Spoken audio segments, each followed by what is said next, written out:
From 1975, Miami experienced a wave of sex crimes. Dozens of women were raped and assaulted in their own homes by a man who became known as the classified ad rapist.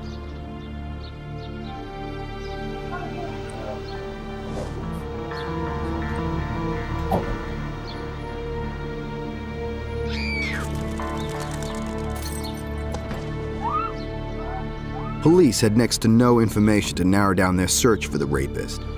Then in the early 80s, the attacks stopped, just as suddenly as they'd begun.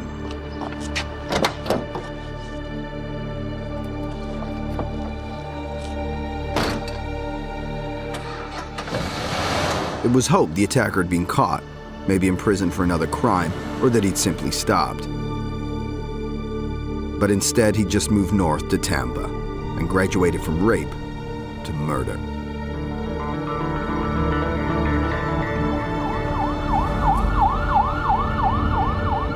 On May 7th, 1984, the attacker took a step from which there was no turning back.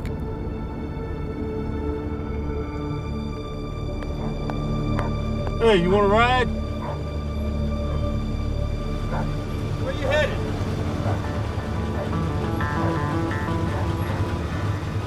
After cruising Nebraska Avenue, Tampa's red light district, he picked up a nightclub dancer, 21-year-old Lana Long, on her way home from work at one of the city's strip joints.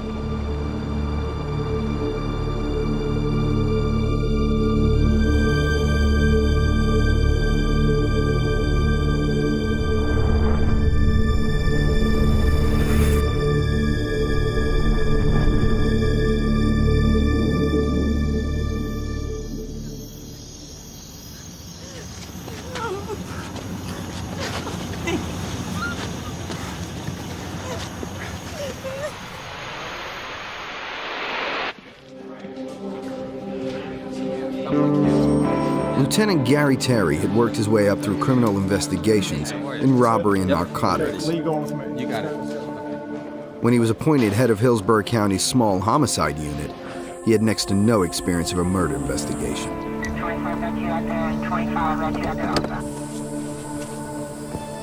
Terry had been in his new job for just 2 weeks when the call came that a body had been found in a remote part of the county. 2 young children had stumbled over it while playing in the undergrowth.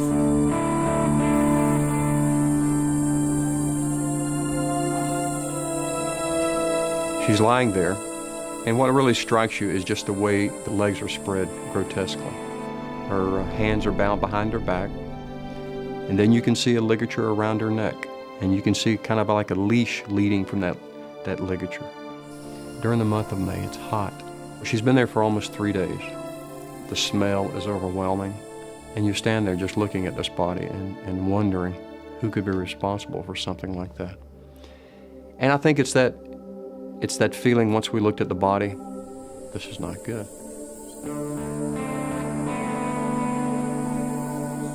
These tracks right here are really good. I think I can get a good impression. Are they the freshest in the area? The only apparent trace of the killer was a tire marking in some of the soft earth. Terry ordered plaster impressions of the marks and asked for the other forensic evidence to be sent to Washington for examination by the FBI. This was an unusual step for a single homicide, but Terry already suspected that this killer might do it again. What he didn't realize was that this would be only the first of 10 bodies they would discover before the psychopath was caught.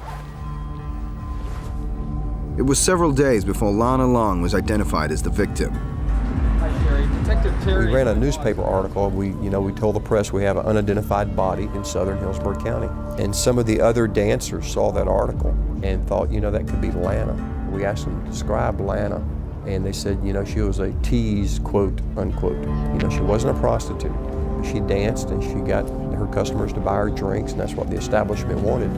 But when it came time to go home, she went home to her boyfriend. No one had seen Lana get into a car, and she hadn't told any of her friends where she was going when she set off walking down Nebraska Avenue. Just 2 weeks later, the killer picked up another young woman from the same street and dumped her body in the north of the county. She was discovered by a guy walking his dog. That's how he found the body. The suspect made no effort to conceal the body. He didn't think we would find her that quick, but he really didn't care if we did. There was no trash on top of her, nothing. She was just laying there. And I vividly remember driving to the scene and saying to myself, please don't let her be tied up. And the patrol officers were there, and I remember asking, the first thing I asked, is she bound? And they said, yes, sir, she is. Gary? Yeah. Down in the valley. The killer had a unique signature. He'd strangled his victims with a leash, then cut the young woman's throat. I actually touched the body, and she was still warm to the touch. It really struck me that here's this woman that was hours before alive, and now here she is discarded just like a piece of rubbish. We had just recently received the alert from the FBI lab about red trilobal nylon carpet fiber found in the first scene. Lee, look. You can even see them. These tiny flecks of red fiber would be the key forensic link between the murders. Again, Terry asked for all the evidence to be sent to the FBI's laboratories. Lieutenant? It's the same thing, Mick. Impressions of every tire track in the lane. Yes, sir. What was going through our mind was, now we may have a serial killer. Apart from the fiber evidence, Terry's officers had also determined the kind of tires on the suspect's vehicle, including an unusual handmade Vogue tire. But Terry had found no common link between the victims, and inquiries into the possibility of a drug or prostitution connection had led nowhere. We needed help. I mean, we were running down leads, but we weren't any closer to solving or resolving the case. And we had never experienced a series of homicides of this magnitude. And so we got with the profilers who had been involved in cases like this across the country and asked for them to profile this series of homicides. Pops, come on in. This is the profile. Come on. The FBI said the killer would be a white male in his late 20s or his early 30s. Bobby Joe Long was a 31-year-old X-ray technician with what psychiatrists call antisocial personality disorder. In his mind, every single woman in his life had betrayed him, from his mother to his last girlfriend, a nurse at the hospital where he worked. When he discovered she was seeing someone else, his anger spiraled out of control. I'll take you for a ride. Drink you lousy bitch!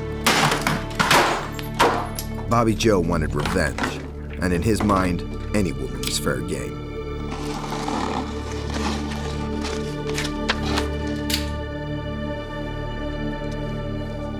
Only a few days after the sheriff's department had identified the second victim as Michelle Sims, a fisherman found another body in an orange grove in the south of the county. It seemed Terry's fears of a serial killer were about to be confirmed. This latest body was very decomposed, but the victim was quickly identified as Elizabeth Loudenbach. Her mother had reported the 22-year-old's disappearance 16 days earlier. This murder seemed very different to Terry. The body had been found fully clothed, with no ligatures and no sign of a sexual motive. Upon examining the background of victim number 3, we identified the fact there were a lot of dissimilarities. She was not like the previous victim. She was a factory worker. She lived at home with her mother. We actually went to her residence and searched her residence, and we found a note in which she describes the relationship between her and her boyfriend. And if anything ever happened to it, the boyfriend would be responsible. He looked like a prime suspect. He didn't have a very good alibi. He had motive, he had opportunity, and then he fails a polygraph. This looks like he would be the person responsible for the homicide of victim number 3.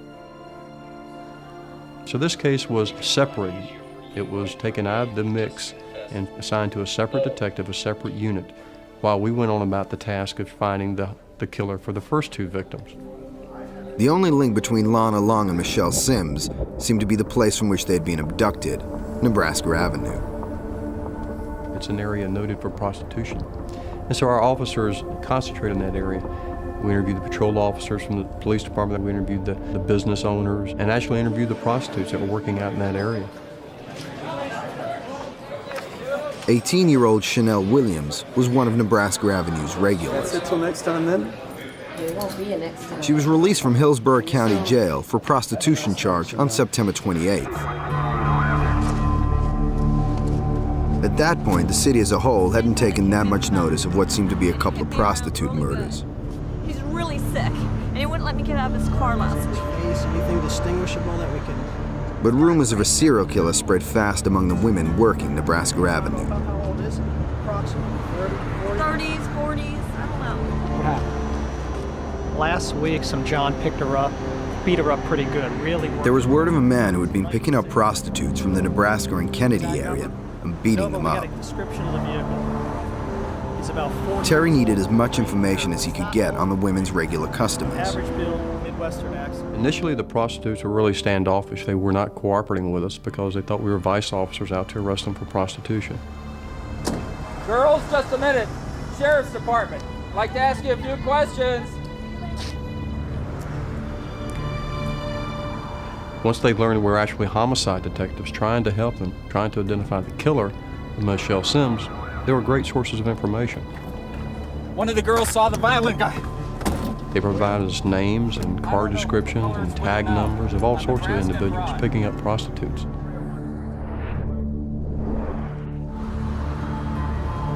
Among the women who worked on Nebraska Avenue was Chanel Williams and her friend Nancy. Hey, baby, how you doing?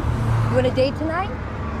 Come on, I got a room right in here. Because of the rumors of a serial killer, they rented a motel room to turn tricks, taking it in turns to watch each other's back. Don't go anywhere, okay? But when the arrangement failed that night, one of them would pay a tragic price.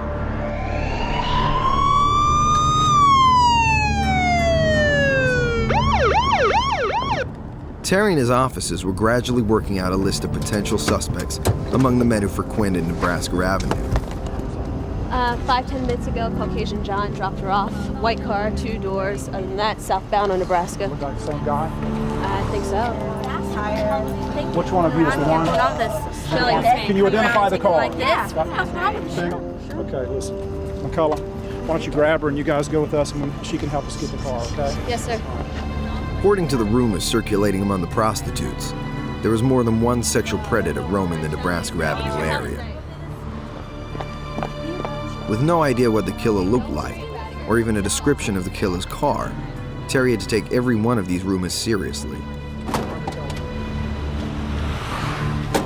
One of these men might be the killer.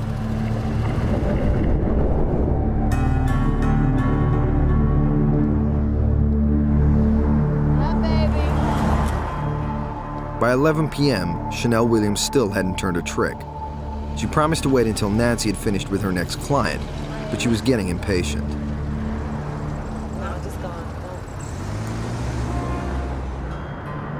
There's the car. There it is. Right there. Right there. Going down, Lee. Going down a little bit. Terry, meanwhile, was following a tip-off from another prostitute. Calm down.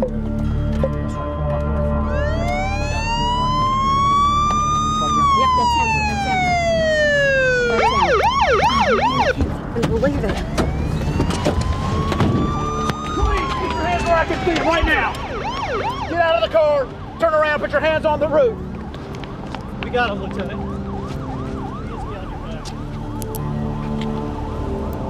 Bob, get him down to the operations center. Let's get something down here to impound this thing. What Terry couldn't have known is that the killer was cruising only a few blocks away.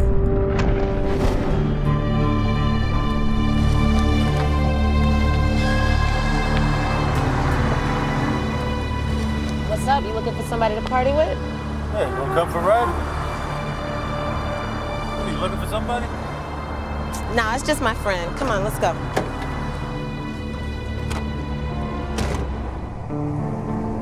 Bobby Joe picked up Chanel from outside the Swan Motel in the early hours of September 29th. Hey, you mind if I smoke? Although it was now 3 months since the police had discovered Elizabeth Loudenbach's body, Bobby Joe Long had not stopped killing. Just make a right up here on Mayfield. He'd murdered a young waitress, Vicki Elliott, on September 6th, although her remains wouldn't be discovered until late November. What are you doing? That was it. Oh, you got another place in mind? Yeah, just a couple of blocks. Look, man, pull over on this block right here. This date is off. You do exactly what I tell you, okay? The police investigation seemed to be at a standstill. By now, Terry had asked the FBI to examine Elizabeth Loudenbach's clothing. Once again, the agency had found the telltale red fibers. He's either a damn good actor or he's not your man. So the case was now officially linked to the two other murders. We've checked all the carpet in his house and his car. No red carpet. Okay, thanks, Kenny. The red fibers were Terry's only real lead, and they seemed to be taking the police nowhere. You just can't put a face to the shadow. We've got a great case built, but we just don't have any body, any person, or name to attach with all this physical evidence.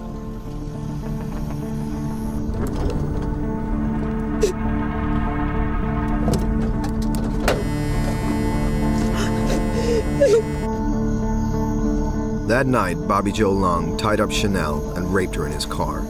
He'd then driven out of Tampa along the Morris Bridge Road to a remote part of the county. Chanel Williams' body would not be found for a whole week. By then, Bobby Joe Long would already have picked up his next victim.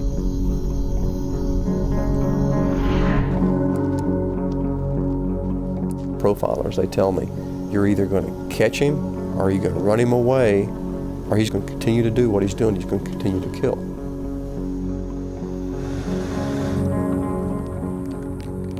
By the time Chanel's body was discovered on October 7th, Gary Terry was beginning to think that the killer had left the area.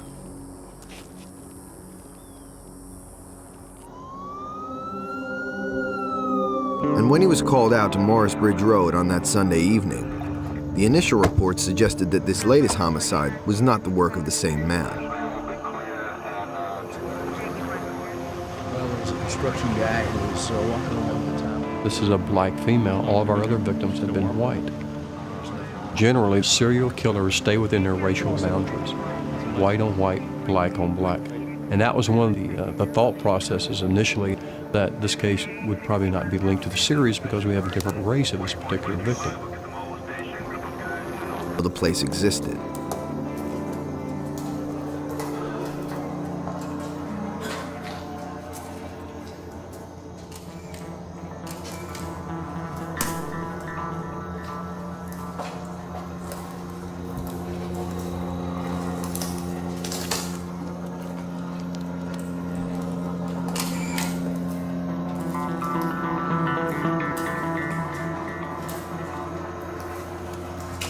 Enjoy. There's no way to describe the horrific smell of a decaying body. When you're looking at another human being, looking at the body decaying in front of you, and you see the insects, and then you smell, I can guarantee I can close my eyes right now, I can smell that body. Unique things with the body was the fact that she had been killed by a small caliber gunshot wound to the back of the neck. The weapon of choice among serial killers is normally your hands. They want to be up close and personal. This immediately caused a discussion among the homicide investigators. Is it the same killer, or is it now, do we have a different killer?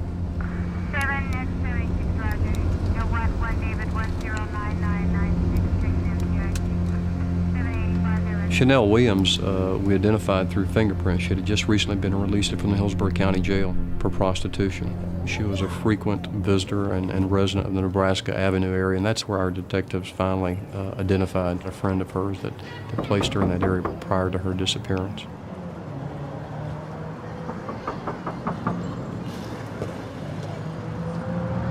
Hello? Nancy? Are you Nancy? Yeah.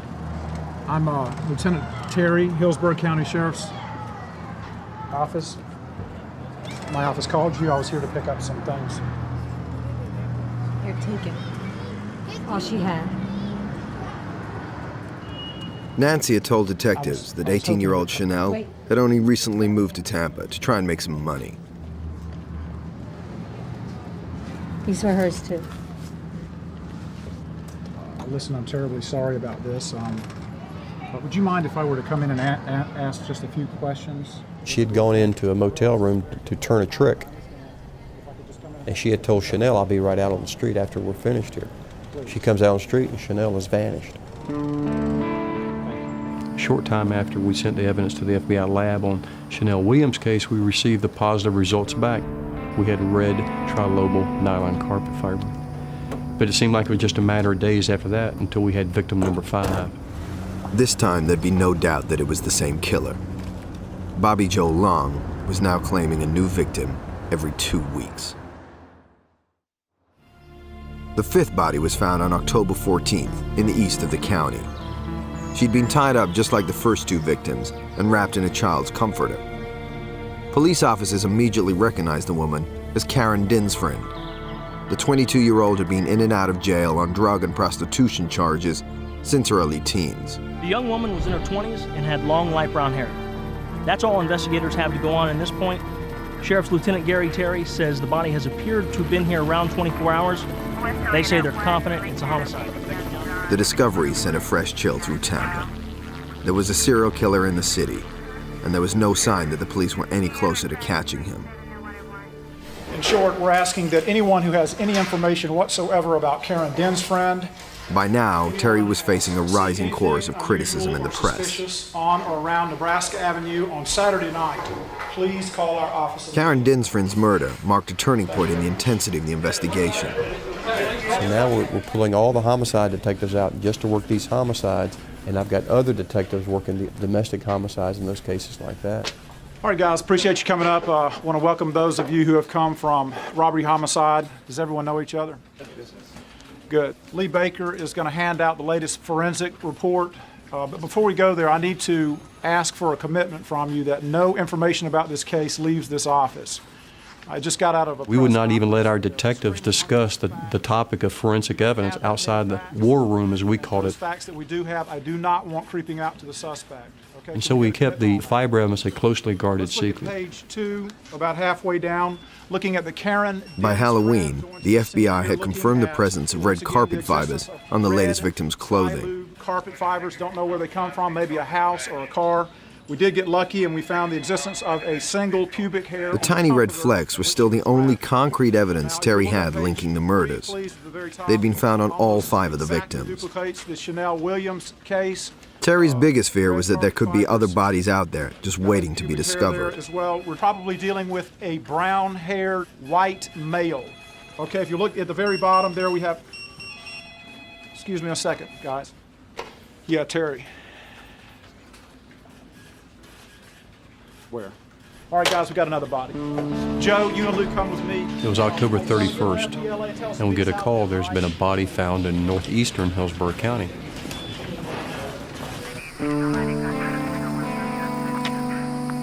Kimberly Hopps's body had been lying in the ditch for nearly 4 weeks.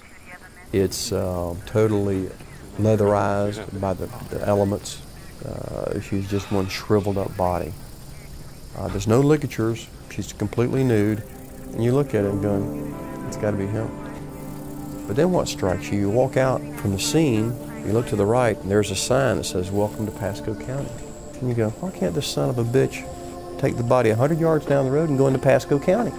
He's deliberately put him in Hillsborough County. All right, okay, thanks a lot. We're getting our ass kicked. We're finding body after body, and we're running down leads, we're getting phone calls, how about this, how about that? But we said, let's do some proactive measures. We selected 2 of our female detectives, and they were told to imitate prostitutes. So we give them a body transmitter, a bug to wear. And this one girl actually had trouble hiding the bug because she was dressed so scantily. Going back to your station, I'll call you, all right? Thank you very much. I selected a team of 4 to 6 officers to surveil her, and we let her go up on the street and pose as a prostitute. But her instructions in the meeting: number 1, you don't get in a car. We're going to be listening. We want you to pose as a prostitute, engage him in conversation, and when you're doing that, look at the car, look at him, and as they leave, comment on the tape, you know, the color of the car, the carpet, his description, the tag number and everything else, but then make an excuse while you can't get in the car. You've got another date coming. And shoo him away and wait for the next one. Putting female officers onto the street was a risky move, but it seemed the only way to push the case forward. Then on November 3rd, 1984, Bobby Joe Long made the mistake that would ultimately lead the police right to his door. All right, here we go. I was so concerned, I actually went out and sat with the surveillance team and watched this young lady. And when you think about it, it's like taking a worm on a hook and putting it out there and hoping for a bite from a killer. Where are you going to take me? She better not get in that car. And I instructed the surveillance officers to stop that car at all cost, to ram it, whatever they had to do to stop the car, because that would most likely be the killer if she's forced into a car. And then I went on to explain to them, if you're not successful in stopping that car, then you might as well leave your badge and commission on the dash, because that's where mine's going to be if we lose an undercover officer out here. Why don't you come back here in, I don't know, maybe about an hour? I'm waiting for someone. What's she talking about? I'll take care of you real good when you come back, though. Okay. All right. Young male, 20 years old, not the guy we're looking for. In fact, we did such a good job one night, we had traffic back down one street, around the corner, and down another street of everybody lined up to talk to this one particular undercover female officer.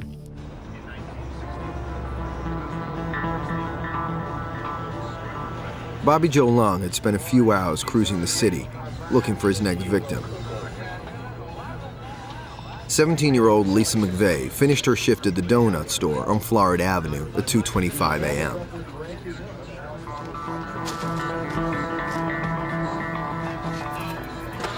As she began the 2-mile bike ride to a home on the other side of Tampa, she noticed the red car pass her a couple of times.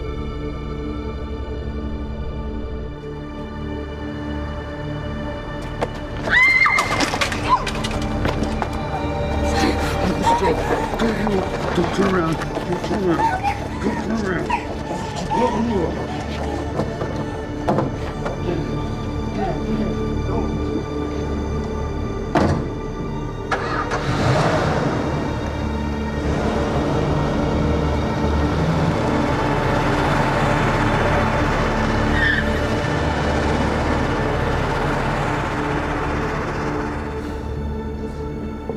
What time is it? Almost 2.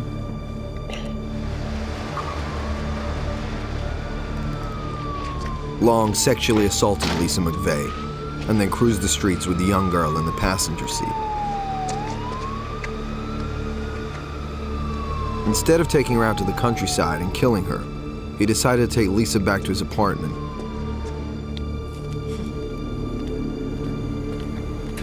Hey, honey, looking for some fun? Not very, like.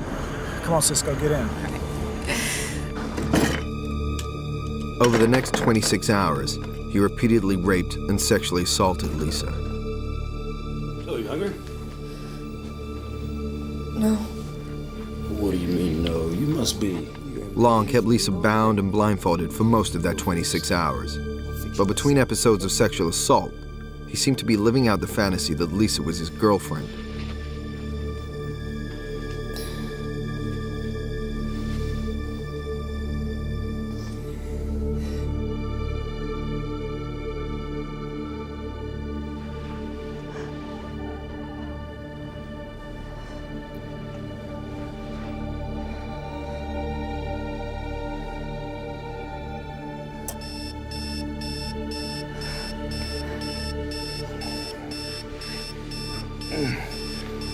Okay, it's time to get up. Long had set the alarm for 2:30 a.m. It seems he thought there was less chance of anyone seeing him with Lisa in the early hours of the morning. Oh, sorry, babe. I should have guided you in. How's that for service?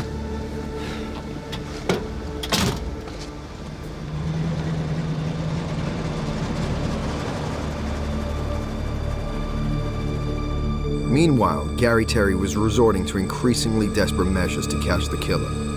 He was even flying helicopter sorties, looking for suspicious vehicles in rural parts of the county by both day and night. 128, this is air service.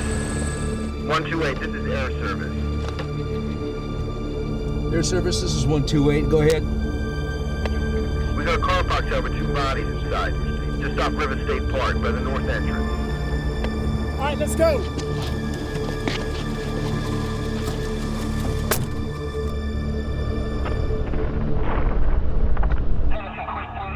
We detected some very surprised people at 2 or 3 in the morning, you know.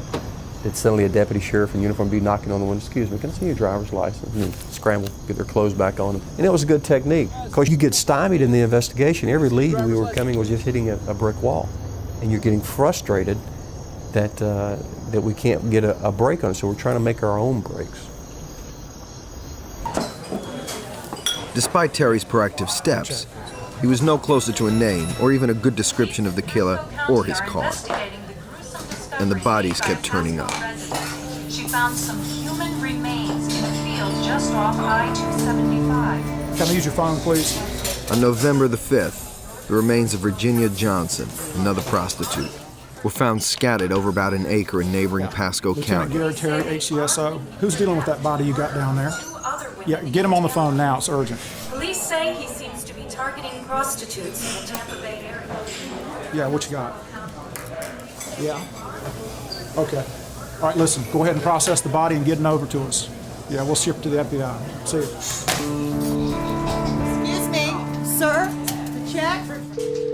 Federal Bureau of Investigation. Agent Mike Malone, please. One moment, please. Agent Malone. Mike, Gary Terry. Hi, Gary. Listen, I'm sitting here with Baker and Latimer. Have you guys had a chance to process that evidence yet? Yeah, it's good and bad news. We got a positive for the red fibers, but we found... While the FBI had successfully linked the murders, the forensic evidence was still not bringing Terry any closer to the killer. Mike, do you have anything else on the suspect's hair? Nothing at all. No serology, nothing. It's all, it's all way too decomposed. So that's it? You got it. All right, Mike, thanks. Listen, get back with us if you got anything, all right? For 6 months, Gary Terry had spent almost every waking moment in the hunt for the killer. All right, guys. He was close to I gotta breaking take a break. point. I'm gonna step outside for a while. Call me if you get anything.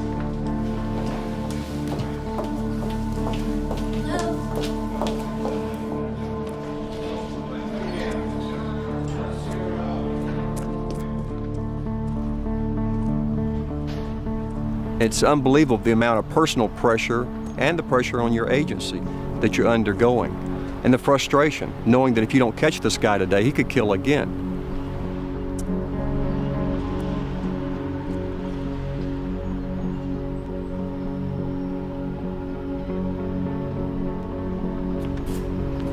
Gary, they found another one.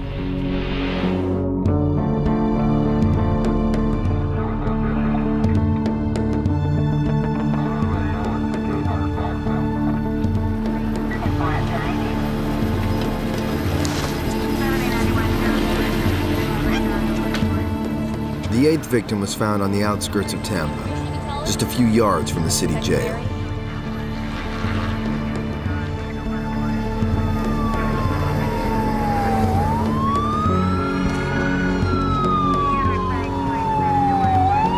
Looks like your man. He's got all the markings, everything. When I first entered the crime scene, you could see the body. The victim was lying on her stomach. Her legs were spread about 5 foot apart. And just looking at the body, I knew it was the same killer. It's almost like he was leaving his signature the way he was dumping the bodies. And there was just that fear that you experience as an investigator, that you realize if you don't catch this individual, he's going to kill someone else again. If not tonight, tomorrow, the next day. Jerry, get the body down to the op center. Okay? I'm going to take off. All right. We'll take care of it. We've been working on this case for months, and we still weren't making any progress. 6 months in, it was beginning to look as if Terry would never catch the killer. Lieutenant Terry, what can you tell us about today's crime scene? And we're thinking something to ourselves that we don't want to share publicly is, what do you do when the body count gets up to 10, 15, or 20? How many people are going to have to die before we catch this killer? At this point in the investigation, the Sheriff's Department will not confirm if this body found today... Another body on the outskirts. Rumors of a serial killer seem to be confirmed by this latest grim discovery. He seems to be targeting prostitutes in the Tampa Bay. Police are refusing to say why they have linked the murder yesterday.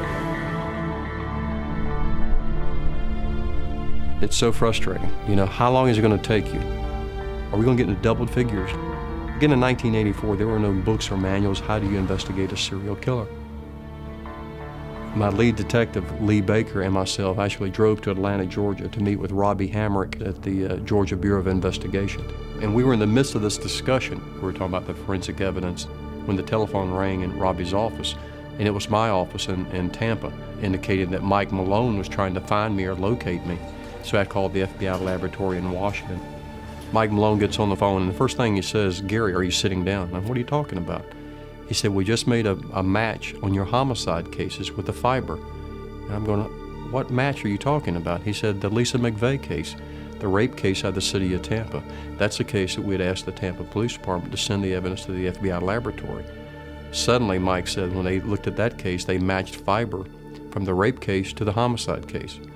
Then Mike followed that comment up with the fact that if you find the source of fiber in the rape case, you'll find the source of the fiber in the homicide cases. This was unbelievable. Within the hour, Terry was on a plane back to Tampa. While he was airborne, the sheriff's office sent out orders for the formation of a huge task force. Now they had a witness, and the hunt for the killer was finally on.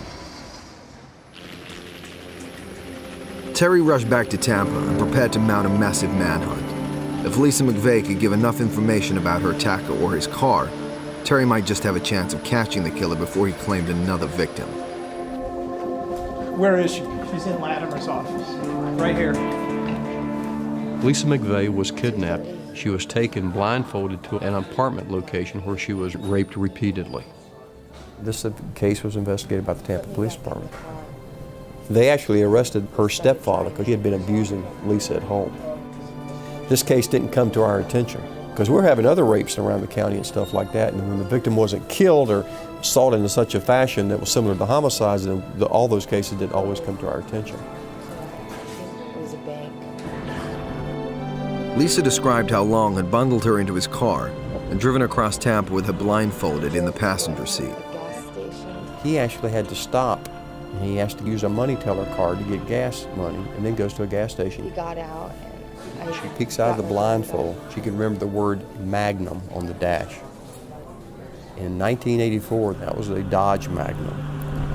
And she sees the Interstate 75 sign. And then she also sees a Howard Johnson's. That put one part of Hillsborough County. That was the only place where there was Interstate 75 and Howard Johnson's. We drove to an apartment building. I really don't want to let you go, babe. Long finally let Lisa go, just a couple of blocks from where he'd grabbed the 17-year-old off her bike. Her ordeal had lasted 26 hours. I just stood there. Every car that I heard, I thought it was going to be him coming back for me. Among the things Lisa had noticed, the most significant was the word Magnum on the car dash.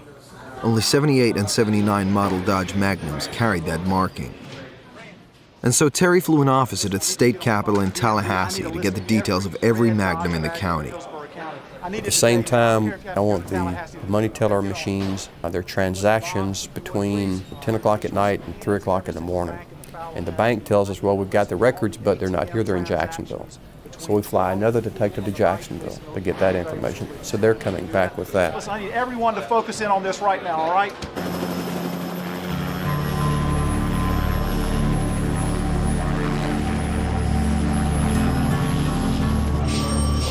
The printout ran to 15 pages. All right, guys, gather around. Listen, this is a DMV list from Tallahassee.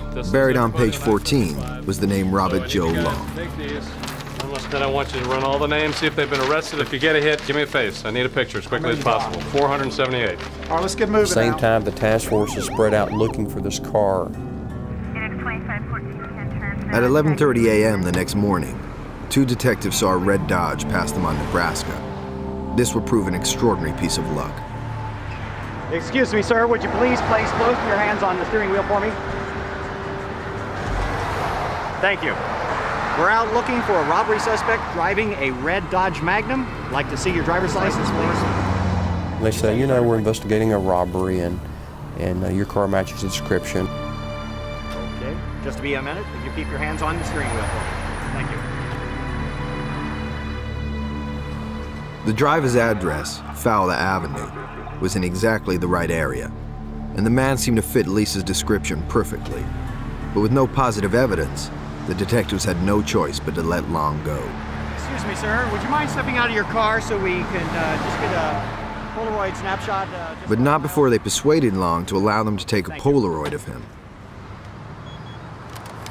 They said, you know, Mr. Long, our house supervisors they're going to ask us if we searched your car. Can we search your car? Supervisor, do you mind if we look inside your car? I don't see why you should. Well, sir, it's just a mere formality and it doesn't imply anything. He says, no. If you think I've done something wrong, arrest me. Otherwise, I'd like to go. Okay, well, fine. Then you have a nice day, sir, and here's your They come back with the information, and it's startling with it. His basic physical description matches what Lisa has told us. We pull his photograph, he's been arrested. Really appreciate you coming in today. You doing okay? Within the hour, Lisa McVeigh had been brought back to the operations center. And I want you to look through them, and we're hoping that perhaps the person who abducted you is in here, okay? We then constructed a photo pack, 6 photographs in an array to show your victim. We showed Lisa McVeigh those 6 photographs, and bingo, she picks out Bobby Joe Long as being her kidnapper and the person who had raped her repeatedly in that apartment. That's him. Are you sure? Yes. You're positive? Yes. A state attorney was quickly assigned to the case. And the state attorney, we start explaining everything to him. This is the guy that did murder. He says, well, you don't have enough for murder. You might have enough for He sexual. said, you've got enough for maybe kidnapping, sex battery, but not for murder. We have the hair fibers. I'm thinking, I know it's him. But I said, okay, we'll take that. While the arrest warrant was being drawn up, the other task force members were split up into 24-hour surveillance teams who would stick with Bobby Joe Long until he was arrested. As they're watching the car, they watch him come back in the apartment, go out to the dumpster, come back into the apartment. So he's doing some unusual things. Later we find a knife, a Bowie knife, in the woods. Huge knife, 6 to 8 inch blade that was most likely used to kill Michelle Sims. I think he realized he screwed up with Lisa and that he may have a problem with, sexually battering her, but not the murders. I don't think he realized we were that close, or he would have fled. We're typing up a search warrant for the car, typing up a search warrant for the house. And then we get the radio contact, he's moving, he's leaving the house. We're not ready yet to hit him and take him down. That's a negative. You're just going to have to tail him. So he's followed into the Main Street Cinema, and while he's watching Missing in Action with Chuck Norris, there's a undercover detective to the left of him, to the right of him, in front of him, behind him. We heard all this radio traffic, surveillance on the apartment set up, surveillance in the neighborhood set up, surveillance on the car. I said, get to the car. I don't care if you have to low crawl or what. Tell me what kind of tires are on that car. I want you to get over there and check the tires for me. The detective got to the car and he called back and said, listen, 2 of the tires on the car are Goodyear Viva. Then there's a 3rd tire on the car, and it's called a Vig or Vogue, something like that. Copy. Now there was no doubt that Terry had the right suspect. When Bobby Joe Long stepped out of the Main Street movie theater, Terry's team were waiting for him.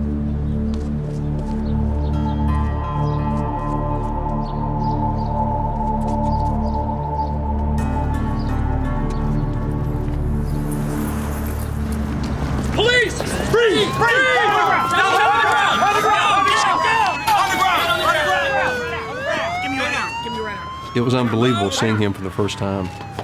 Someone you had chased for 8 months. Someone who had killed 9 women. And then what jumps out at you is that he looks like everybody else.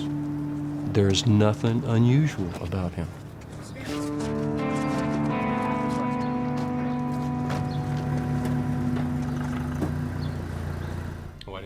Mr. Long is being interviewed, and he confesses to Lisa McVeigh. And then we began talking to him about the homicides. Initially, he denies it. And then the officers began explaining trace and forensic evidence to Mr. Long. And while that's happening, the FBI agents are here. They're examining the red trilobal nylon carpet fiber, and they call back with a positive match. Their carpet fiber came out of his vehicle. So then officers go in there and hit Mr. Long with that, tell him about hair evidence, the fiber evidence, the blood evidence, and the tire evidence. And Mr. Long confesses to the homicides, and he begins detailing all the homicide scenes. Ladies and gentlemen, late this evening, investigating officers have arrested and charged Robert J. Long, also known as Bobby Joe Long, with 9 counts of first-degree murder, plus other charges of sexual battery and rape.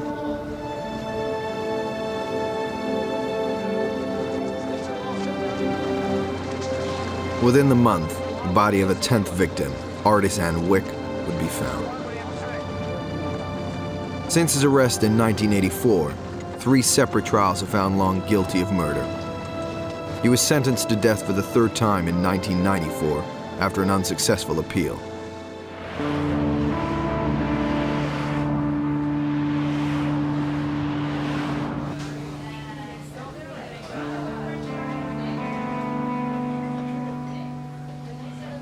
Each time, Lisa McVeigh had to face Long in court and go through her ordeal again. Robert Joe Long was a very angry man. I knew that from the start when he grabbed me off my bicycle. When we were together, he was playing a role as a boyfriend and girlfriend. He did mention to me, I asked him a question of why he was doing this to me. I said, I'm a little girl. And his exact words, quoted, were, I'm doing this to women in general because they've hurt me in the past. So his anger, he was taking out on every woman that he came in contact with. Robert Joe Long was caught. I wanted to see him die. I didn't want him doing this to other women, get out of jail and end up doing it with somebody else.